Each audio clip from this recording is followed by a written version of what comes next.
할렐루야. 성경 1189장 장별로 알아가는 성경 이야기 진행을 맡고 있는 구재숙 목사입니다. 반갑습니다. 지난 시간에 이어서 신약 성경 마태복음 해보도록 하겠습니다.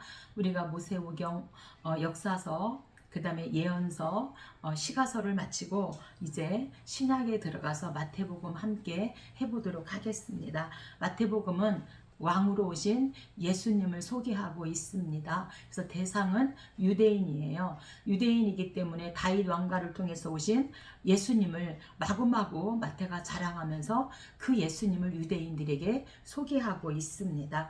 핵심 단어는 그리스도 왕입니다. 마태복음은 예수님을 구약에 약속된 메시아여 왕으로 표현하고 있습니다. 그래서 구약에 약속된 이 메시아 이사야 2장 7장 9장 11장이 메시아 왕국 노래입니다. 그래서 그렇게 왕으로 표현하고 있습니다. 핵심 구절은 27장 11절입니다. 예수께서 총독 앞에 섰음에 총독이 물어 이르되 내가 유대인의 왕이냐? 예수께서 대답하시되 내 말이 옳도다 하시고, 그래서 왕으로 오신 예수님을 소개하고 있습니다. 핵심장은 21장 예루살렘에 입성하는 입성입니다. 핵심장은 알다시피 너무나도 유명한 승리의 예루살렘 입성 장면으로, 이 사건은 예수님께서 지금껏 당신이 구약 예언이 보여주는 바로 그 왕이심을 극히 일부의 사도들에게만 확인시키고 되도록 밝히지 않으시다가 이제 예수님이 십자가를 지실 때가 되었기 때문에 공개적으로 만방에 드러난 입성 사건입니다. 마태복음 2회입니다. 마태복음은 한 유대인이 유대인들을 위해 한 유대인에 대해 기록한 복음서입니다. 마태는 예수님을 유대인의 왕, 오랫동안 기다렸던 메시아로 표현하고자 했습니다. 구약 성경에서 발췌한 인용문들을 통해 마태는 예수 그리스도께서 메시아이심을 증명해 보이고 있는데, 계보, 세례, 설교, 기적들을 통해 그리스도는 왕이라는 결론을 내리고 있습니다. 실패한 것처럼 보이는 죽음 역시 부활을 통해 승리로 바꾸며 유대인의 왕이 사셨다란 기쁜 소식이 다시 메아리치도록 하고 있습니다. 마태복음은 왕으로 오신 예수님에 대해 소개하고 기록하고 있습니다. 주제입니다. 마태복음의 주제들은 다음과 같은데, 예수님께서는 구약에 예언된 메시아다. 예수님께서 주신 교훈들은 신약의 새 교회에게 주시는 새로운 율법이다. 그래서 마태복음 5장, 6장, 7장까지죠. 하늘나라는 세상 끝날 새 하늘과 새 땅에서 완전히 성취되나 현재도 실제한다고 말하고 있습니다. 교회는 구약 시대의 선민 이스라엘 회중이 대응되며 그것을 초월한 신약 시대의 새로운 공동체로 주제를 삼고 있습니다. 누가 기록했는가? 저자입니다. 초대교회는 한결같이 이 복음서를 마태가 기록했다고 인정했고, 이에 대한 어떠한 반론도 제기된 적이 없습니다. 그래서 저자는 마태입니다. 언제 기록했는가? 기록 연대입니다. 다른 복음서들과 마찬가지로 마태복음의 정확한 연대를 밝히는 것은 쉽지 않지만 대개 주후 58년에서 68년 사이에 되었다고 보고 있습니다. 그래서 우리가 신약 전체에서는 데살로니가 전후서가 가장 먼저 기록하였고, 사복음서에서는 마가복음이고 두 번째가 마태복음입니다. 기록 목적입니다. 첫 번째는 다윗의 후손 예수는 유대인들을 비롯하여 온 인류가 그토록 대망하던 그 메시아란 사실을 증거하기 위해 기록하였고, 두 번째는 유대교에서 기독교로 개종한 신자들에게 구약의 율법과 신약의 복음과의 관계를 설명하고 믿음을 더욱 경고히 하기 위해 기록하였습니다. 마태복음에서 어떻게 그리스도를 볼 수 있는가? 본서는 예수가 약속된 메시아적 왕이심을 강조하고 있습니다. 1장 23절, 2장 2절 6절, 3장 17절 이렇게 많은 곳에서 왕이심을 강조하고 있습니다. 특히 그는 정통 왕족인 다윗 가계 출신으로서 선지자로 말씀하신 바를 이루려 하시는 계시 완성자이심을 나타내고 있는데, 주로 이사야 2장, 7장, 9장, 11장이 메시아 왕국 노래입니다. 또한 다른 복음서에서는 한 번도 언급되지 않은 천국이란 용어가 본서에서는 32회나 나타나므로 왕이신 그리스도의 통치권을 강조하고 있습니다. 뿐만 아니라 구약 성경을 90여 회나 인용하여 예수가 하나님이 약속하신 메시아이심을 강력하게 증거하고 있습니다. 마태복음은 왕으로 오신 예수님을 소개하고 있기 때문에 이방인보다는 유대인들을 대상으로 유대인에게 주신 말씀입니다. 그래서 이 마태복음의 주제는 아브라함과 다윗의 자손 예수 그리스도의 세계라 1장 1절에 말씀하고 있는데, 창세기를 보면 대략이 이러하니라 또는 계보가 이러하니라 또는 후에는 이러하니라 이렇게 같은 말씨로 끝나고 있습니다. 그래서 이러하니라 이러하니라 이 말씨가 나올 때마다 그것은 메시아적 약속의 발전 단계를 이루고 있는데, 이러한 하나님의 백성의 역사 속에서 약속의 발전은 룻기 4장 18절에서 다윗에게서 그치고 있습니다. 마태는 이러한 계보를 끄집어내어 메시아의 약속이 예수에게서 성취된다는 것을 설명하고 있습니다. 1장입니다.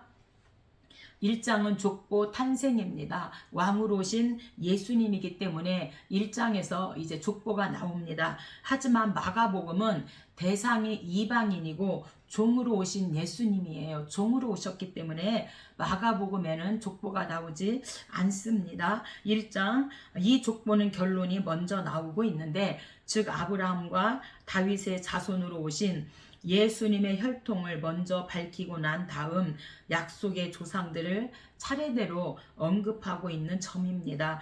14대씩 3부로 짜여진 이 족보는 아브라함에서 시작하여 요셉에서 끝을 맺음으로써 메시아가 오시기까지의 구속 역사의 흐름을 일목요연하게 밝혀주고 있습니다. 1절입니다. 성경 갖고 계신 분은 저와 함께 성경을 찾아가면서 함께 은혜를 나누면 좋겠습니다. 1절 아브라함과 다윗의 자손 예수 그리스도의 계보라. 아브라함이 이삭을 낳고 이삭은 야곱을 낳고, 그래서 이 낳았다 낳고는 헬라어로 겟나오, 그래서 생부가 낳았다는 의미 외에도 직계 후손 또는 법적으로 계보를 이룬 후손의 의미도 포함하고 있습니다.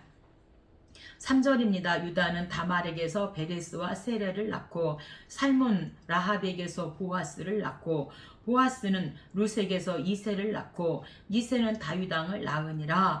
이렇게 다윗은 우리야의 아내에게서 솔로몬을 낳고, 그래서 기생 라합이 나오는데 기생 라합은 이방인이죠. 그래서 또한 룻도 모압 여인 이방인입니다. 그래서 이런 이방인들이 예수님 족보에 이방 여자를 등장한 이유는 무엇인가? 그것은 하나님의 구원 역사가 유대인의 그 배타적인 인종차별, 오직 유대인에게만 구원이 있다, 이런 배타적인 인종차별주의와 죄악의 권세를 넘어서 이루어졌음을 강조하기 위해서, 그래서 이방인에게도 구원이 있음을 말해주기 위함입니다. 그래서 하나님의 구원 역사이지요.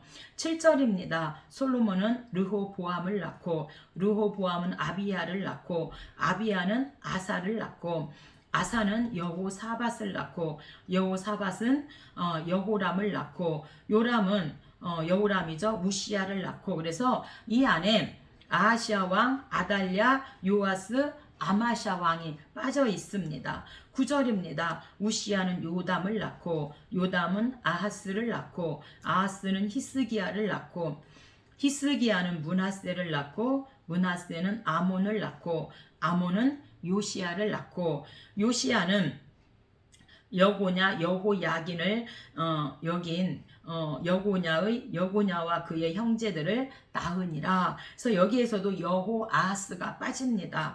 여고냐는 스알디엘을 낳고 스알디엘은 수룹바벨을 낳고 수룹바벨은 아비웃을 낳고 아비웃은 엘리야김 여호야김을 낳고 또 시드기야가 빠집니다. 그래서 우리가 르아비 아사여 엘라시 요압 아시야 여호람 예후 여호아하스 이병에 요아스 여로보암이 세 스살무부 베오랄라 온다나 여로나 이것은 북이스라엘이고요.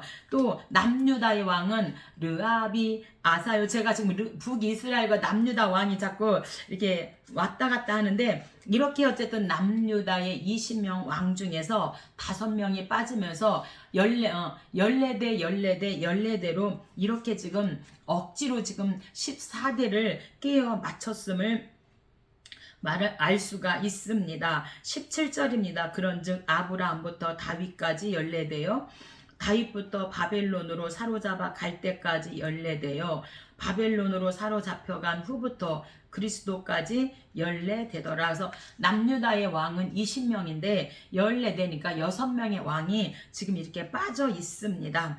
18절입니다. 예수 그리스도의 나심은 이러하니라. 그의 어머니가 요셉과 약혼하고 동거하기 전에 성령으로 잉태된 것이 나타났더니 아들을 낳으리니 이름을 예수라 하라. 이는 그가 자기 백성을 그들의 죄에서 구원할 자이심이더라. 그래서 바벨론으로 사로잡혀 갈 때까지 그래서 바벨론의 느부갓네살 왕에 의해서 유다 백성들은 3차례에 걸쳐서 강제에 바벨론으로 잡혀가게 되어지셔서 1차는 BC 605년 여호야긴 왕 때, 2차는 596년 여호야긴 왕 때, 3차는 586년 시드기야 왕 때 이렇게 바벨론으로 1, 2, 3차에 걸쳐서 이들이 포로로 잡혀가게 되어집니다. 근데 14대 이렇게 남유다의 왕이 20명임에도 불구하고 이 다비드, 그래서 이 이름에 맞추어서 14대 이렇게 이들이 맞추고 마태가 지금 있다고 하는 사실입니다. 그래서 이 마태복음 그 족보의 비밀이죠. 그래서 이 마태복음은 그 14대 다윗 왕가의 부활을 꿈꾸면서 이 다윗을 이렇게 지금 이 모는 차세대들에게 이렇게 지금 높여주고 있는 것이죠. 그래서 정치적, 경제적으로 다윗 왕가 때가 그들이 회복하고자 한 그 시대라면 아브라함은 이스라엘에 있어서 민족적 조상입니다. BC 2000년 전에 하나님은 아브라함을 택해서 큰 민족을 삼고 제사장 나라를 삼아 복의 근원이 되게 하겠다고 말씀하셨고 그 후손들이 바로 자신들이기 때문입니다. 유대인들에게 있어 아브라함의 자손이라는 것은 예나 지금이나 민족적 긍지를 이루고 자부심입니다. 그래서 마태는 유대인들을 대상으로 예수님이 바로 구약에서 예언하고 있는 메시아라는 것을 설명하기 위해서 이 복음서 마태복음을 기록했습니다. 선민의식이 강해서 이방인과의 결혼을 금하고 이방인과 피가 섞였다는 이유로 북이스라엘 사마리아 지역 동족들을 천시하던 이스라엘에 있어 혈연적 그런 정통성을 대단히 중요한 것으로 이들은 여기고 있었습니다. 그래서 17절 그런즉 모든 대수가 아브람부터 다윗까지 14대요. 다윗부터 바벨론으로 사로잡혀 갈 때까지 14대요. 바벨론으로 사로잡혀간 후부터 그리스도까지 14더라.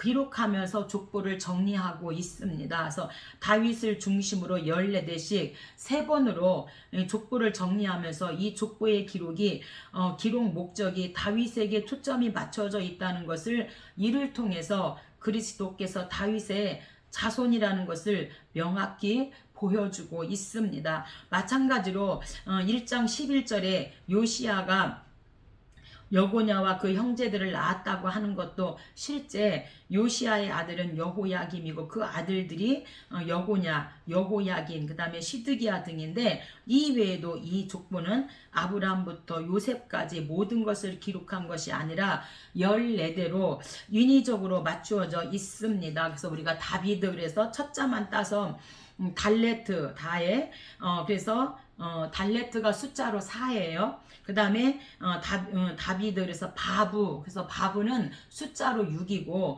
다시 다비드, 그래서 달레트 숫자가 4죠. 그래서 4 더하기 6 더하기 4는 14예요. 이렇게 다윗의 왕가를 이렇게 인위적으로 이 숫자를 이렇게 맞추어서 6명의 왕을 빼고 이렇게 다윗의 그 다윗 왕가를 지금 높이고 있습니다. 그래서 이 14라고 하는 수는 7의 배수인데, 성경에서 이 7은 완전수입니다. 그래서 완전수의 7을 2개 표시하고 14죠. 14대로 3번 나눈 이 족보 배열을 통해서 예수 그리스도의 완전함을 드러내고자 한 것입니다.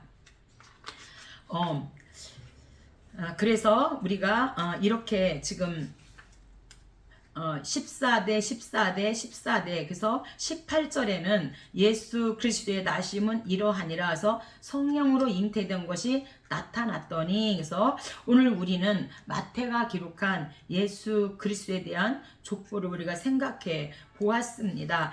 아브라함의 우리는 자녀이고, 하나님이 긍휼과 은혜를 덧입어 믿음의 조상이 되었던 아브라함처럼 우리의 연약함, 부끄러움에도 불구하고 예수님은 그리스도 십자가의 사랑을 덧입어서 우리도 믿음의 자녀가 되고 구원의 백성이 되는 것을 말씀하고, 이방인이며 죄인인 여자들이 거룩한 예수 그리스도의 족보에 롯과 룻기의 룻과 지금 이렇게 기생 라합이 나오는 것은 그의 나심이 사용되었던 것처럼, 비록 죄 가운데 있고 연약한 우리들이지만 믿음으로 순종함으로써 하나님께 나아갈 때 우리도 또한 하나님의 나라의 그 거룩한 역사에 사용되는 것임을 말하고, 이방인에게도 구원이 있음을 말씀해 주고 있습니다. 2장입니다. 2장은 애굽 피난입니다. 동방 박사의 경배, 헤롯의 살해 음모, 그에 따른 애굽 피난과 귀향 등이 기록되어 있습니다. 이는 구속사적 관점에서 의미를 갖고 있는데, 동방 박사의 경배는 만왕의 왕이신 주의 왕권을, 헤롯의 살해 음모는 인자에 대한 사탄의 살해 의도를, 애굽 피난은 인류 구속을 위해 오욕의 땅까지 가신 주의 구속사적 열정을 보여주고 있습니다. 1절입니다. 헤롯 왕 때 예수께서 유대 베들레헴에서 나심에 동방으로부터 박사들이 예루살렘에 이르러 말하되, 그래서 이 박사들은 점성가들이고요. 동방은 별이 떠오르는 곳에서 아마도 고대에 페르시아 또는 바벨론을 가리키고 있지 않나, 이렇게 학자들은 보고 있습니다. 2절입니다. 유대인의 왕으로 나신 이가 어디 계시냐? 우리가 동방에서 그의 별을 보고 그에게 경배하러 왔노라 하니. 그래서 1절의 헤롯 왕은요, BC 37년에서 AD 70년 동안에 로마 제국의 임명을 받고 팔레스타인을 통치했던 이둠의 왕가, 그래서 명목상으로는 유대인이나 실제로는 에서죠. 이둠의 출신의 이방인의 첫 왕이 헤롯 왕입니다. 기본적으로 그의 통치는 평화스러웠고, 특히 그는 유대인의 환심을 사기 위해서 예루살렘 성전을 46년에 걸쳐서 더 재건하고 보수하는 일을 했습니다. 그러나 이 헤롯은 그의 아내와 장모와 그 세 아들을 살해할 정도로 잔인한 왕이 바로 헤롯 왕입니다. 13절입니다. 그들이 떠난 후에 주의 사자가 요셉에게 현몽하여 이르되, 헤롯이 아기를 찾아 죽이려 하니 일어나 아기와 그의 어머니를 데리고 애굽으로 피하여 내게 이르기까지 거기 있으라 하시니, 선지자를 통하여 말씀하신 바 애굽으로부터 내 아들을 불렀담을 이루려 하심이라. 구약에서 선지자들이 예언한 것을 이루시려 함이라. 그래서 우리 예수님이 이제 헤롯을 피하여서 애굽으로 피난을 가게 되는 애굽 피난입니다. 3장입니다. 3장은 세례 요한과 세례 요한에 의해서 예수님이 세례를 받으시는 세례 요한 예수님 세례입니다. 이 3장은 세례 요한의 전도 사역과 그리스도의 수세를 기록하고 있습니다. 세례죠. 세례 요한의 사역은 천국 선포, 회개 촉구, 세례 등으로 요약되는데, 이는 그리스도의 사역을 예비하고 그의 등장을, 예수님의 등장을 자연스럽게 안내하고 있습니다. 예수님은 세례를 받음으로써 죄가 없음에도 불구하고 죄인과 같이 되어 하나님의 구속 계획을 성취하고자 하셨습니다.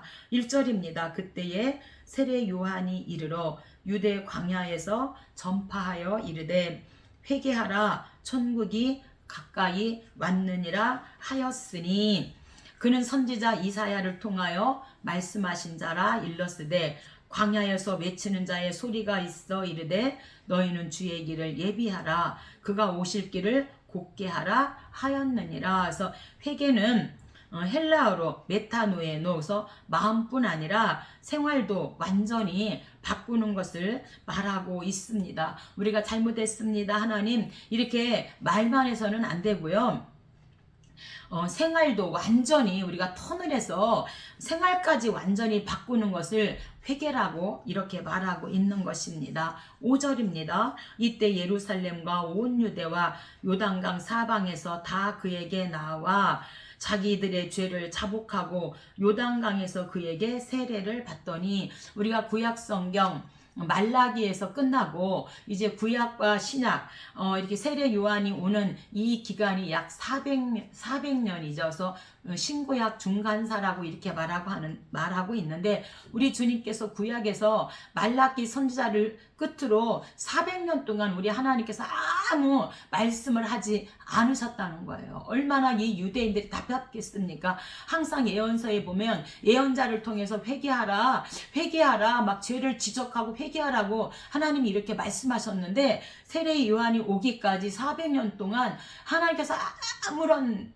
말씀을 안 하시고 침묵하고 있으셨다는 거예요. 근데 400년 만에 이제 세례 요한을 통해서 회개하라 천국에 가까웠느니라 이렇게 외치니까 이 유대인들이 어떻게 해요? 다 유대와 예루살렘과 온 유대와 요단강 사방에서 다 세례 요한에게 나와서 자기들의 죄를 자복하고 요단강에서 그에게 세례 요한에게 세례를 받더니, 요한이 많은 바리새인들과 사두개인들이 세례 베푸는 대로 오는 것을 보고 이르되 독사의 자식들아 회개에 합당한 열매를 맺고. 그래서 이 바리새인은요, 마카비 혁명 아시죠? 마카비 가문의 그 저항 운동 기간 동안 BC 166년에서 142년 종교 개혁을 추구했던 하시딤 경건한 자들의 후예입니다. 그래서 요한 히르카누스는 BC 143년에서 104년의 통치 때에 최초로 바리세파라는 종파를 형성하게 되어집니다. 그들은 구약의 율법과 조상들의 전통을 매우 중시했으나 지나치게 그 형식에 치우치고 위선적이었죠. 그래서 율법은 다 알고 자칭 선생이라 하지만 이 하나님의 말씀은 이들이 말은 잘했는데 정말 하나님의 말씀을, 예수 그리스도를 믿지 않고 합당한 열매를 맺지 못했기 때문에 세례 요한이 독사의 자식들아 회개에 합당한 열매를 맺어라 지금 이렇게 책망하고 있습니다. 13절입니다. 이때 예수께서 갈릴리로부터 요단강에 이르러 요한에게 세례를 받으려 하시니, 예수께서 세례를 받으시고 곤불에서 올라오실새 하늘이 열리고 하나님의 성령이 비둘기같이 내려 자기 위에 임하심을 보시더니, 여기에서 질문이 있습니다. 예수 그리스도는 무죄한 분이고 죄가 없으신 분이고 성령 세례 주시는 분인데 왜 세례 요한에게 회개 물 세례를 요한에게 받으셨나? 이 질문입니다. 왜 무지한 분이고 죄가 없으신데 성령 세례 주시는 분인데 세례 요한에게 세례를 받으셨냐? 그것은 죄인들의 죄를 대신 지시기 위해서는 자신이 죄인과 완전히 동일시 돼야 되고 죄인 취급 받아야 했기 때문에 온 인류를 위해서 십자가를 지시려면 이런 죄를 대신 지시고 자신이 죄인과 완전히 동일시돼서 죄인 취급 받아야 했기 때문에 세례 요한에게 물 세례를 받으셨다고 하는 사실입니다. 사장입니다. 사장은 예수님 시험입니다. 40일간 걸친 예수님의 금식 기도와 그의 연이은 사단의 그 시험이 본문의 주 내용입니다. 사탄은 돌로 떡을 만들고 성전 꼭대기에서 뛰어내리고 자신에게 절하라고 이렇게 예수님을 시험합니다. 이것은 하나님을 거부하고 사탄의 권세에 복종하라는 뜻인 것입니다. 그러나 우리 주님은 하나님의 말씀을 인용함으로써 매 단계마다 승리하시는 것을 볼 수 있습니다. 1절입니다. 그때 예수께서 성령에게 이끌려 마귀에게 시험을 받으러 광야로 가서 마귀에게 시험을 받게 되어지는데 이 마귀는 헬라어로 디아볼로스, 그래서 하나님이 적대자인 사탄의 별칭이고 그는 귀신의 왕이고 거짓의 아비로 그리스도의 그 구원 사역을 방해하는 자입니다. 2절입니다. 40일을 밤낮으로 금식하신 후에 줄이신지라 시험하는 자가 예수께 나와서 하나님의 아들이여든 이 돌들로 떡덩이가 되게 하라. 그래서 이 돌들로 떡덩이가 되게 하라. 지금 시험을 합니다. 예수님께서 사람이 떡으로만 살 것 아니요 하나님의 입으로부터 나오는 모든 말씀으로 살 것이니라. 사람이 떡으로 살 것 아니요 하나님 말씀으로.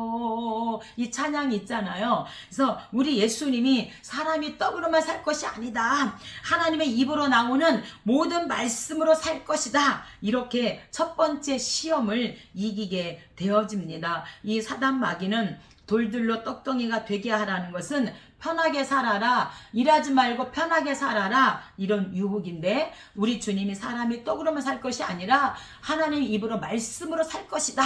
이렇게 말씀으로 사단 마귀를 물리칩니다. 오늘 저와 여러분도 사단이 우리 귀에 속살거리지 않나요? 편하게 살아. 굳이 그렇게 살 필요가 있니? 이렇게 우리 귀에 사단이가 속살거리는데 여러분, 예수님처럼 사람이 떡으로만 살 것이 아니라 하나님의 입으로 나는 모든 말씀으로 살 것이야. 사단아, 예수를 물러가라. 이렇게 우리가 예수님처럼 사단 마귀를 물리치고 승리했으면 좋겠습니다.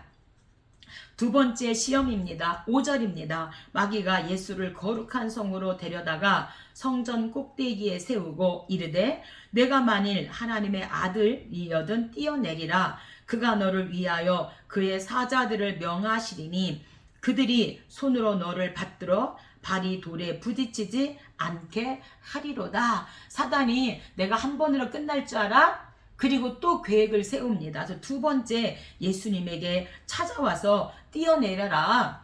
성전 꼭대기에 세우고 뛰어내려라. 너가 하나님의 아들이라면 능력 좀 보여줘. 이렇게 지금 말합니다. 그래서 사단은요, 뛰어내리라는 것은 십자가 없이 영광을 얻어라. 이렇게 지금 유혹하고 있습니다. 여러분, 십자가 없는 영광은 절대로 없습니다. 그래서 사단은 고난의 잔을 마시지 말라고 우리에게 유혹하고 있는데 절대로 십자가 없는 영광은 없다는 거예요. 우리 주님이 십자가를 지고 죽었다가 3일 만에 살아나셨을 때 부활의 그 영광을 얻게 된 것처럼 오늘 저와 여러분도 반드시 십자가 뒤에 영광이 있습니다. 십자가 없는 영광은 절대 없다는 것입니다. 그래서 이제 고난의 잔을 마시지 말라고 이렇게 사단이 유혹을 할 때 우리 주님이 이번에도 마귀를 이기게 되어집니다.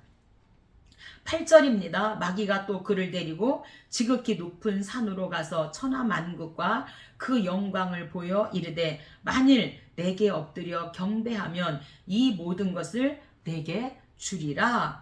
이에 예수께서 말씀하시되 사탄아 물러가라 기록되었으되 주 너희 하나님께 경배하고 다만 그를 섬기라 하였느니라. 그래서 세 번째 시험은요, 경배하면입니다. 그래서 타협하면, 그래서 신앙 타협을 유혹하고 있습니다. 그러면 천하만국과 그 모든 영광을 주겠다, 이렇게 지금 타협을 합니다. 여러분, 절대적으로 신앙의 타협은 없습니다. 그래서 북이스라엘 백성들이 금송아지 만들어서 베델에 하나 단에 하나 놓고 그들이 하나님이라고 정말 그렇게 편하게 예수를 믿으려고 하는데, 절대적으로 우리가 세상과 겸하여 하나님을 섬길 수 없고, 절대로 우리 주님은 신앙의 타협을 원치 않으십니다. 그래서 신명기 7장에 보면은 반드시 혼합 금지입니다. 가나안 땅에 들어가서 7족속과 절대로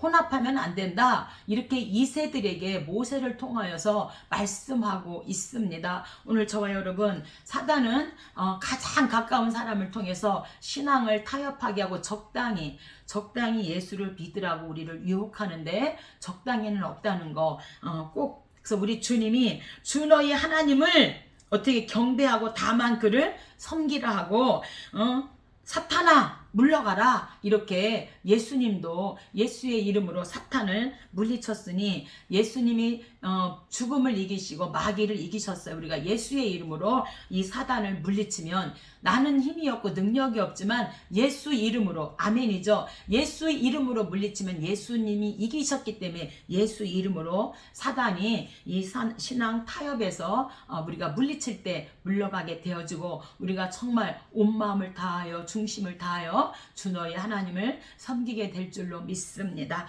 5장입니다. 5장은 산상설교입니다. 그래서 팔복에 대하여 5장, 6장, 7장에 신약의 십계명을 말씀하고 있습니다. 여기서부터 시작된 산상수훈은 7장까지 이어지고 있습니다. 팔복은 산상수훈을 요약해 주고 있습니다. 여기서 주님은 천국 시민의 요건과 그에 대한 상급을 약속하고 있습니다. 이어 모세 율법에 대한 우리 주님의 새로운 해석과 명령이 제시되고 있는 신약의 십계명이죠. 여기서 우리는 구약 율법을 철폐하지 않으면서도 율법을 완성하신 모습을 발견할 수가 있습니다. 1절입니다. 예수께서 무리를 보시고 산에 올라가 앉으시니 입을 열어 가르쳐 이르시되 심령이 가난한 자는 복이 있나니 천국이 그들의 것임이요. 심령이 가난한 자는 영적 빈곤을 자각하게 된 사람을 말하고 있습니다. 이들은 자신의 무력함을 깨닫고 오직 하나님만 갈망하는 것으로 마음이 가난한 사람입니다. 그런데 정말로 영적 빈곤을 자각하게 된 게 은혜입니다. 그래서 우리가 레위기에 보면은 막 나병 환자가 많이 나오잖아요. 나병은요, 자기의 살점이 떨어져 나가도 느끼지 못해요. 그런 것처럼 우리가 영적으로 병이 들면 우리가 느끼지 못하고 자각하지 못한다는 거예요. 근데 여기서 지금 애통하는 심령이 가난한 자는 스스로 영적 빈곤을 느끼고 그렇게 오직 하나님을 갈망하는, 이것이 바로 심령이 가난한 자입니다. 4절입니다. 애통하는 자는 복이 있나니 그들이 위로를 받을 것이며 온유한 자는 복이 있나니 그들이 땅을 기업으로 받을 것이며서, 온유한 자는 신의 의의를 나타내지 아니하며 해나 악을 그대로 갚기보다는 하나님의 손에 맡기는 사람을 온유한 자다, 이렇게 말씀하고 있습니다. 의에 줄이고 목마른 자는 복이 있나니 그들이 배부를 것이며, 그래서 의에 줄이고 목마른 자는 하나님의 의가 자기 생활 속에서 나타나기를 간절히 바라는 사람이 바로 의에 줄이고 목마른 자다.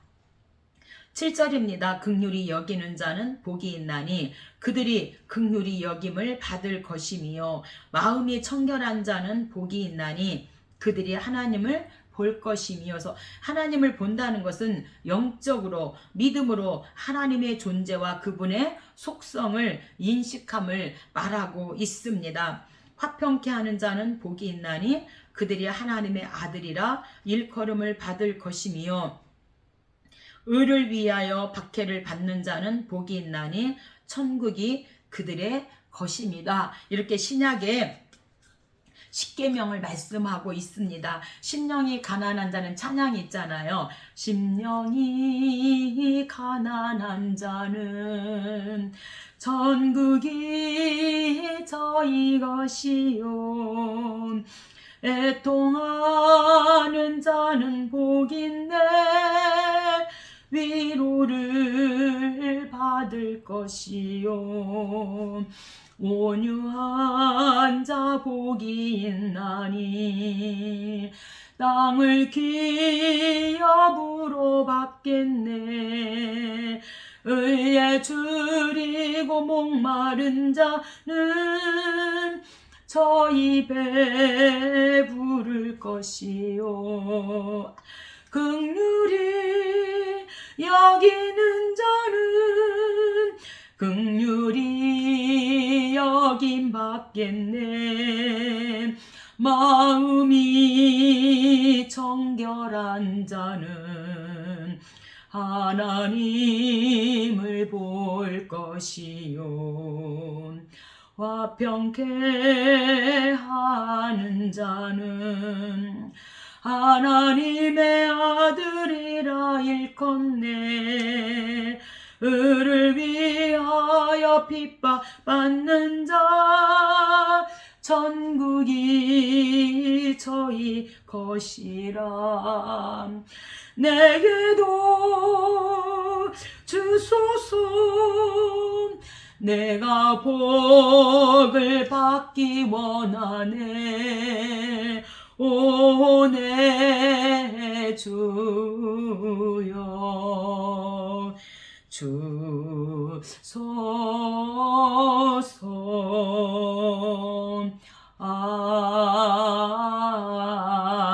아멘 아멘 믿거나 말거나인데 저도요 젊었을 때는요 정말로 하이까지 그렇게 올라갔어요. 그래서 찬양대도 하고요 찬양단 사역도 하고요 참 찬양을 제가 좋아하고 찬양을 많이 불렀는데 왠지 모르게 이렇게 이제 목소리가 음성이 두꺼워지면서 음이 잘 안 올라가더라고요. 하지만 찬양이 너무 좋아서 한번 불러보았습니다. 6장입니다. 6장은요 구제 기금입니다. 그래서 구제, 재물, 기도, 금식 합치면 구제 기금, 기금, 구제, 재물, 기도, 금식에 관하여 우리 주님께서 6장에서 말씀합니다. 예수님은 자선, 기도, 주기도문, 금식 이런 재물관리, 하나님 나라를 위한 삶 등의 여러 주제에 관해 언급하고 계십니다. 이것은 천국 시민의 실생활에 연관된 윤리적 실천 강령이라 할 수 있겠습니다. 당시에 부패한 종교 지도자들이 형식적으로 외면적인 면에 치우친 반면 주님은 이곳에서 내면적으로 실질적인 변화의 필요성을 역설하고 있습니다. 2절입니다. 그러므로 구제할 때에 외식하는 자가 사람에게 영광을 받으려고 회당과 거리에서 하는 것 같이 너희 앞에 나팔을 불지 말라. 그들은 자기 상을 이미 받았느니라. 그래서 이제 이들이 회당과 거리에서 하니까 참 잘한다 이렇게 칭찬을 해줬다는 거예요. 그러니까 칭찬받으니까 더 칭찬받고 싶어가지고 이들이 이제 큰 회당이나 큰 거리에 가서 그렇게 막 금식하고 막 머리를 풀어 헤치고 막 금식하고 이렇게 사람에게 보이려고 외식적으로 그렇게 했다는 거예요. 그래서 하나님께서는 사람에게 영광을 받으려고 잘한다 최고야 이렇게 영광을 받으려고 회당과 거리에서 하는 것 같이 나팔을 불지 말아라. 이미 사람에게 너는 영광을 이미 받았다. 이렇게 말씀하고 있으니 이 말씀에 위로가 되기를 바랍니다. 그리고 너무 우리가 사람에게 칭찬을 받으려고 하면 참 우리의 마음이 힘듭니다. 하나님이 아시면 됩니다. 아멘. 그래서 이 외식하는 자는요, 헬라어로 히포크리테스에서 원뜻은 다른 사람을 흉내내는 배우 또는 통역인을 말하고 있고요. 신학에서는 대개 위선적인 바리새인과 서기관을 책망할 때 사용된 단어가 외식하는 자입니다. 3절입니다. 너는 구제할 때에 오른손이 하는 것을 왼손이 모르게 하여 내 구제함을 은밀하게 하라. 은밀한 중에 보시는 너희 아버지께서 갚으시리라. 아멘. 그래서 은밀하게 정말 상대방이 마음 상하지 않게 정말 하는 듯 탓하는 듯 살짝 이렇게 우리가 그렇게 심부름을 합니다. 우리 주님이 심부름 시켜서 심부름 왔어요. 이렇게 우리가 주님이 보내서 심부름하는 것이죠. 그래서 내가 하는 게 아니라 정말 우리가 심부름 왔어요. 그래서 은밀하게 그렇게 하나님께 해라. 반드시 하나님이 갚아주시겠다. 이렇게 약속하고 있습니다. 5절입니다. 너희는 기도할 때에 외식하는 자와 같이 하지 말라. 그들은 사람에게 보이려고 회당과 큰 거리 어귀에 서서 기도하기를 좋아하느니라. 그들은 자기 상을 이미 받았느니라. 그래서 이렇게 바리새인들이나 이런 사람들은 그렇게 큰 거리 어귀에서 이들이 나라와 민족을 위해서 그렇게 기도했어요. 일주일에 2번씩. 그러니까 참 잘한다 잘한다 정말 대단해. 우리도 막 주변에서 열심히 있는 분들한테 정말 대단하세요 정말 짱이에요 막 이렇게 하잖아요. 근데 그게 너무 좋아서 이 바리새인들은 더 그렇게 막 두 손을 들고 막 머리를 풀어 헤치면서 이렇게 기도했다는 거예요. 이미 참 잘한다 잘한다 이미 이 말로 이미 자기 상을 받았다. 6절임 너는 기도할 때에 골방에 들어가 문을 닫고 은밀한 중에 계신 내 아버지께 기도하라. 은밀한 중에 보시는 내 아버지께서 갚으시리라. 이렇게 말씀하고 있습니다. 5절 큰 회당과 큰 거리 어귀에 서서 기도하는 것은 구약의 기도법이고요. 신약의 기도법은 6절에 골방에 들어가 문을 닫고 은밀한 중에 계신 내 아버지께 기도하라. 은밀한 중에 보시는 아버지께서 갚아주시겠다. 이렇게 신약의 기도는 주님이 갚아주시니 은밀하게 하라. 16절입니다. 금식할 때 외식하는 자들과 같이 슬픈 기색을 보이지 말라. 그들은 사람에게 보이려고 얼굴을 흉하게 하느니라. 그들은 자기 상을 이미 받았느니라. 이렇게 말씀하고 있습니다. 우리가 스가랴 7장과 8장에 보면 금식 질문이 나옵니다. 스가랴가 하나님 우리가 이제 포르기 안에서 성전 재건 중인데 하나님 금식해야 됩니까? 근데 이들이 금식을요 4월, 5월, 7월, 10월에 이렇게 금식합니다. 그러니까 하나님 성전 재건 중인데 하나님 금식해야 됩니까? 금식해야 됩니까? 이렇게 스가랴가 질문합니다. 우리 주님이 그 금식이 나를 위한 금식이냐? 이렇게 주님이 또한 대답하시거든요. 이들이 왜 4월, 5월, 7월, 10월에 금식했는가? 4월달은요 느부갓네살 바벨론의 느부갓네살 왕에 의해서 예루살렘 성벽이 파괴된 것을 슬퍼하여서 이들이 항상 4월달이면 이들이 금식했답니다. 그리고 5월 금식은요 성전과 중요한 건물들이 불탄 것을 기억하기 위해서 이들이 또한 항상 5월달에는 이들이 그렇게 금식을 했고요. 7월달에는 그달리아, 그래서 그다리아 또는 그달리아 학살 사건을 기억하기 위한 금식이었고 10월 달은요 바벨론 왕 느부갓네살이 예루살렘을 포위하기 시작한 것을 슬퍼하여서 이들이 금식합니다. 그래서 10월, 4월, 5월, 7월에 이들이 항상 금식을 합니다. 근데 스가랴가 하나님 성전 재건 중인데 금식해야 됩니까? 이렇게 질문할 때 그 금식이 진정 나를 위한 금식이냐? 이렇게 주님이 반문하시거든요. 이사야 58장 6절은요. 참된 금식에 대해서 하나님께서 이사야에게 말씀해 주시는데 내가 기뻐하는 금식은 흉악의 결박을 풀어주며 멍에의 줄을 끌어주며 압제당하는 자를 자유하게 하며 모든 멍에를 꺾는 것이 아니겠느냐? 또 줄인 자에게 내 양식을 나누어 주며 유리하는 빈민을 집에 들이며 헐벗은 자를 보면 입히며 내 곤욕을 피하여 스스로 숨지 않은 것이 아니하는 것이 아니겠느냐? 그래서 참된 금식에 대해서 말씀해 주고 있습니다.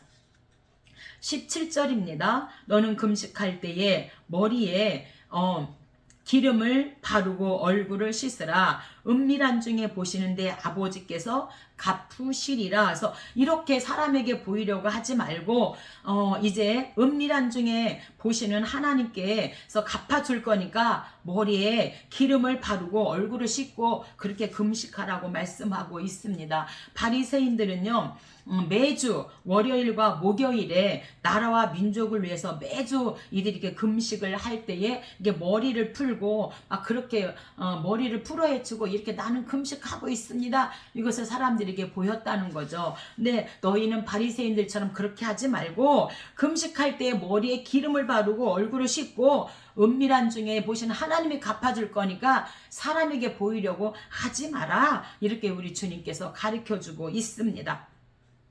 20절입니다. 오직 너희를 위하여 보물을 하늘에 쌓아두라. 거기는 좀이나 동록이 해하지 못하며 도둑이 구멍을 뚫지도 못하고 도둑질도 못하느니라. 내 보물이 있는 그곳에는 내 마음도 있느니라. 그래서 보물을 하나님 앞에 쌓아두라. 이렇게 하나님께서 말씀하고 있습니다. 여러분, 우리가 이 땅에서 내가 먹고 내가 쓰는 것은 내가 죽으면서 다 똥되고 없어지는 것이지만 하나님께 드린 것은요, 할렐루야, 하나님께 심은 거 예수의 이름으로 드리고 예수의 이름으로 심고 예수의 이름으로 드린 것은 좀이나 동록이 하지 못하고 도둑이 구멍도 뚫지도 못하고 도둑도 없기 때문에 반드시 하나님께 하는 것은 하나님이 갚아주신다. 그래서 보물이 있는 그곳에 마음도 있다. 이렇게 말씀하고 있습니다. 7장입니다. 7장은 비판하지 말라입니다. 그리고 구하고 찾고 두드리라 말하고 좁은 문에 대해서 반석 위의 집에 대해서 말씀하고 있습니다. 5장에서 시작된 산상수훈의 결론부가 바로 7장에 해당하고 있습니다. 천국 시민 생활의 구체적인 측면, 즉 비판의 원리, 기도에 관한 교훈 등을 설명하고 있습니다. 그래서 두 건축자의 비유를 통해서 주님은 자신의 가르침에 대한 확실한 결단을 요구하고 있습니다. 천국 시민이란 단순히 복음을 듣는 것에 그치지 않고 할렐루야 그것을 행하는 자다 이렇게 말씀하고 있습니다. 1절입니다. 비판을 받지 아니하려거든 비판하지 말라. 너희가 비판하는 그 비판으로 너희가 헤아리는 그 헤아림으로 너희가 헤아림을 받을 것이니라. 그래서 비판하지 말아라, 헤아리지 말아라 이렇게 말씀하고 있습니다. 그래서 상대방의 모습을 보면서 저게 나의 영적인 모습이구나. 상대방이 우리가 비판하기 전에 저 모습이 내 영적인 내 모습이야. 이렇게 보면은 참 좋을 것 같습니다. 우리가 자신은 잘 보지 못하고 상대방은 우리가 많이 보기 때문에 비판하지 말고 헤아리지 말아라 이렇게 말하고 있는데 우리가 영적으로는 상대방의 그 비판할 문제, 헤아리는 그 문제가 바로 영적인 내 문제다 이렇게 하나님이 상대방을 통해서 저에게 우리 개인에게 보여주고 있습니다. 그래서 그렇게 보시면 좋을 것 같습니다. 7절입니다. 구하라 그리하면 너희에게 주실 것이요 찾으라 그리하면 찾아낼 것이요 문을 두드리라 그리하면 너희에게 열릴 것이니 구하는 이마다 받을 것이요 찾는 이가 찾아낼 것이요 두드린 이에게 열릴 것이니라. 그래서 구찾도 구하고 찾고 두드리면 반드시 하나님이 주시겠다 이렇게 약속하고 있습니다. 예수님은 그의 약속을 명령조로 강하게 되풀이 하심으로 그것을 우리의 마음과 기억 속에 깊이 새기려고 하고 있습니다. 이것은 우리가 기도할 때 기도할 때 우리가 강한 인내를 지녀야 할 것을 말씀하면서 구하고 찾고 두드려라. 그래서 우리가 구한다고 해서 당장 이루어지는 것도 있지만 빨리 이루어지지 않는 것도 많이 있잖아요. 특히 우리가 가족을 위해서 정말 그 영혼을 위해서 인가되기를 우리가 정말 눈물로 기도하고 작정하고 기도하고 정말 막 기도원 가서 기도하고 하나님께 부르짖어 기도하는데도 사랑하는 내 가족, 내 남편, 내 자녀가 하나님 앞에 빨리 돌아오지 않을 때 그래서 하나님은 강한 인내를 갖고 구하고 찾고 두드리면 반드시 하나님께서 주실 것이고 찾게 될 것이고 문이 열릴 것이다 이렇게 말씀하고 있으니 그래서 우리가 정말 그 과부 재판관의 그 이야기를 통해서도 빨리 기도가 응답되지 않은 사람을 위해서도 우리 주님이 누가복음을 통해서도 말씀하고 있으니 우리가 끝까지 인내하며 구하고 찾고 두드리면 반드시 하나님께서 때가 되면 하나님의 때에 응답하실 줄 믿습니다. 13절입니다. 좁은 문으로 들어가라. 멸망으로 인도하는 문은 크고 그 길이 넓어 그리로 들어가는 자가 많고 생명으로 인도하는 문은 좁고 길이 협착하여 찾는 이가 적음이니라. 많은 사람들은요 넓은 길로 갑니다. 그런데 바로 좁은 문, 좁은 길이 생명의 길이다, 영생의 길이다 이렇게 말씀하고 있습니다. 이 좁은 길은요 좁아서 그 길이 협착하고 좁아서 찾는 이가 적지만 바로 이 좁은 길이 생명의 길이다, 영생의 길이다 이렇게 말씀하시면서 좁은 길로 들어가라고 말씀합니다. 멸망으로 가는 길, 넓고 편한 길로 마귀가 우리를 유혹하고 넓고 편한 길로 오라고 우리를 막 유혹합니다. 하지만 넓고 편한 길은 멸망의 길이다. 이것을 꼭 우리가 기억했으면 좋겠습니다. 21절입니다. 나더러 주여 주여 하는 자마다 천국에 들어갈 것이 아니요 내 아버지의 뜻대로 행하는 자야 들어가리라. 누구든지 나의 이 말을 듣고 행하는 자는 그 집을 반석 위에 지은 지혜로운 사람 같으리니 비가 내리고 창수가 나고 바람이 불어 부딪히되 무너지지 아니하나니 이는 주추를 반석 위에 놓은 까닭이요 나의 이 말을 듣고 행하지 아니하는 자는 그 집을 모래 위에 지은 어리석은 사람 같으리니 비가 내리고 창수가 나고 바람이 불어 그 집에 부딪힘에 무너져 그 무너짐이 심하니라. 여러분 어디에 집을 지으시겠습니까? 빨리 짓는 모래 위에 집을 지으시겠습니까? 좀 더디지만 반석 위에 단단하게 집을 지으시겠습니까? 우리가 넓고 편한 길은 모래 위에 짓는 정말 금방 지을 수 있는 집입니다. 좁은 길은요 반석 위에 집이에요. 그래서 우리가 반드시 이제 마지막 때에 비가 내리고 창수가 나되 바람이 불어 그 집이 부딪힘에 무너져 그 부딪힘이 심하니라. 모래 위에 지은 집은요 비가 내리고 창수가 어떤 환란이 바람이 불어오면은 바로 그냥 무너지게 된다, 하나님을 떠나게 된다 이렇게 말씀하고 있습니다. 8장입니다. 8장은요 풍랑장이고 치료장입니다. 그래서 이제 문둥병 백부장 하인 베드로의 장모를 고치는 치료장이면서 갈릴리의 풍랑을 대해서 말씀하고 있습니다. 본장은 나병 환자 백부장의 하인 베드로의 장모 가데랴 지방의 귀신 들린 자 등에 대한 예수님의 치유 사역이 소개되고 있습니다. 이러한 사역은 자연계를 지배하시며 사탄의 영까지도 정복하시는 주님의 능력을 보여주고 있습니다. 따라서 이 8장의 내용은 천국의 실상과 권능이 당시 백성들의 실제적인 삶 속에서 실현되고 있음을 나타내었다는데 의미가 있습니다. 2절입니다. 한 나병 환자가 주여 원하시면 저를 깨끗하게 하실 수 있나이다 하거늘 예수께서 손을 내밀어 그에게 대시며 이르시되 내가 원하노니 깨끗함을 받으라 하시니 즉시 깨끗하여 진지라. 그래서 성경에는요 나병 환자가 많이 나옵니다. 개인적으로 그냥 제가 생각하고 깨달은 것은 나병 환자가 많이 나오는 것은 나병은요 문둥병인데 자기의 정말 살점이 떨어져 나가도 통증을 못 느끼는 것처럼 우리가 영적으로 나병 환자가 들면 내 영적인 상태를 우리가 가늠을 하지 못해요. 우리가 정말 암병이 들었어요. 그러면 우리가 병원 가서 수술하고 치료를 받고 우리가 체해하기만 하고 감기만 걸려도 우리가 막 너무 머리가 아프고 하니까 우리가 병원을 가서 치료를 하는데 이 나병은요 자기 통증을 느끼지 못하기 때문에 병원을 가지 못하는 것처럼 우리가 영적인 나병에 걸리면 우리 개인의 상태를 하나님 앞에서 나의 그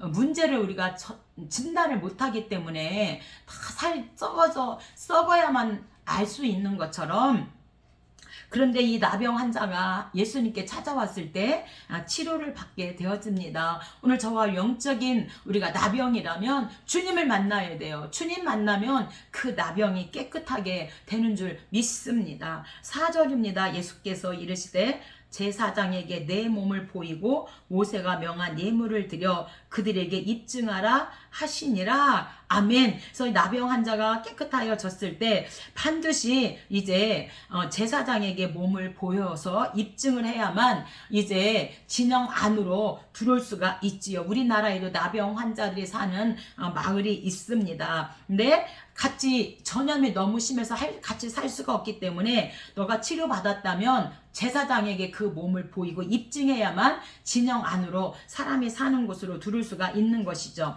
그래서 나병 환자가 다시 정상적인 사회생활을 하려면 예루살렘으로 가서 제사장에게 치유 사실을 인정받은 다음에 제물을 하나님 앞에 이제 바쳐야 되는 게 정결 의식이죠. 그래서 예물을 나병 정결식이 있어요. 레위기 13장 14장 사건이죠. 그래서 나병 정결식은요 우슬초 산새 2마리 홍색실로 태워가지고 그 재를 이제 정결탕에 넣고 우슬초로 찍어서 찍어가지고 정하다 이렇게 정결 의식을 하게 되어지는 것을 말씀하고 있습니다. 5절입니다. 한 백부장이 나와 간구하여, 그래서 백부장은요 헬라어로 헤카톤 타르케스라고 해서 군졸 100명을 거느린 장교입니다. 그래서 본문의 백부장은 비유 대인으로 해서 헤롯 안디바에 속한 군인 중 한 사람이었을 것으로, 헤롯 안디바에 속한 군인의 한 사람으로 그렇게 이 백부장을 보고 있습니다. 6절입니다. 주여 내 하인이 중풍병으로 집에 누워 몹시 괴로워하나이다. 이르시되 내가 가서 고쳐주리라. 백부장이 대답하여 이르되 주여 다만 말씀으로만 하옵소서. 그러면 내 하인이 낫게 사옵나이다. 그래서 정말 얼마나 이 하인이 주인을 감동시켰으면 이 주인이 직접 이 당시에는 하인 죽으면 죽는 거지 이렇게 주인이 하인의 생명을 위해서 이렇게 애쓰지 않습니까? 이 당시의 문화는. 그런데 이 백부장이 또 백부장이에요. 예수님께 나와서 예수님 내 하인이 중풍병에 걸려서 지금 몹시 괴로워하는데 고쳐주세요. 그러니까 가자 내가 고쳐줄게 할 때 주님 다만 말씀으로만 해주세요. 그러면 내 하인이 낫을 줄로 믿습니다. 이렇게 오늘 저와 여러분도 주인을 감동시키는 상대방을 감동시키는 그런 삶을 살아야 되고요. 예수님의 마음을 감동시키는 우리가 믿음이 있어야 될 줄로 믿습니다. 우리가 마가복음 2장도요. 이 중풍병 관련된 그 친구 4명이 이 중풍병자 이 친구를 들것에 메어가지고 지붕을 뚫어가지고 예수님께 와서 정말 이렇게 그 중풍병자가 치료받잖아요. 친구들이 감동했다는 거 얼마나 감사합니까? 14절입니다. 예수께서 베드로의 집에 들어가서 그의 장모가 열병으로 앓아누운 것을 보시고 여인이 일어나서 예수께 수종 들더라. 우리 예수님께서 베드로의 장모의 그 열병을 우리 주님이 고쳐주신 사건입니다. 16장입니다. 예수께서 말씀으로 귀신들을 쫓아내시고 병든 자들을 다 고치시니 이는 선지자 이사야를 통하여 하신 말씀에 우리의 연약한 것을 친히 담당하셨도다 함을 이루려 하심이더라. 그가 찔림은 우리의 허물이요 그가 상함은 우리의 죄악을 인함이라. 이사야 53장 6절이잖아요. 그래서 이 이사야의 말을 이루려 하심이라. 그래서 우리 주님이 말씀으로 귀신들을 쫓아내고 모든 병든 자를 다 고치셨다. 치유 사건이죠. 풍랑장입니다. 24절입니다. 바다에 큰 놀이 일어나 배가 물결에 덮이게 되었으되 예수께서 주무시는지라. 해서 이 갈릴리 바다에 큰 놀이 일어났다라는 것은 해면보다 이 약 212m 낮은 곳에 이 갈릴리가 자리 잡고 있었습니다. 그래서 사방이 높은 산들로 둘러싸여 있는 이 갈릴리 바다에서는 수면 위에 생긴 그 뜨겁고 습한 공기가 지중해로부터 불어오는 찬 공기와 맞부딪히면서 종종 이렇게 태풍이 생겨서 거센 이 풍랑이 일어났다는 것입니다. 그때에 25절 제자들이 나와 깨우며 주여 구원하소서 우리가 죽겠나이다. 이 지금 풍랑으로 우리가 죽게 생겼습니다. 예수께서 이르시되 어찌하여 무서워하느냐 믿음이 적은 자들아 하시고 일어나사 바람과 바다를 꾸짖으시니 아주 잔잔하게 되거늘 그 사람들이 놀랍게 여겨 이가 어떠한 사람이기에 바람과 바다도 순종하는가 하더라. 여러분 예수님이 이 풍랑을 꾸짖으시니 즉시 풍랑이 순종했습니다. 잔잔하게 되었습니다. 오늘 저와 여러분의 삶 속에서 풍랑을 만납니다. 남편의 풍랑을 만나고 자녀의 풍랑을 만나고 물질의 풍랑을 만나고 건강의 풍랑을 만나고 우리의 삶 속에서 많은 우리가 풍랑을 만나는데 오늘 여러분 25절에 제자들이 나와 깨우며 주무시는 예수님 죽게 생겼어요. 살려주세요. 예수님을 깨웠더니 예수님이 풍랑을 뭐라고 말해요? 꾸짖으시니까 이 풍랑이 잔잔하게 되었다. 오늘 저와 여러분 풍랑을 만나셨습니까? 삶 속에서 예수님을 찾으십시오. 예수님 살려주세요. 내가 이런 풍랑을 만났습니다. 예수님 도와주세요. 우리 주님이 한번 잔잔할지어다 이렇게 꾸짖으면 바로 그 풍랑은 물러가게 될 줄 믿습니다. 여기까지 하고 다음 시간에 이어서 함께 하도록 하겠습니다. 감사합니다.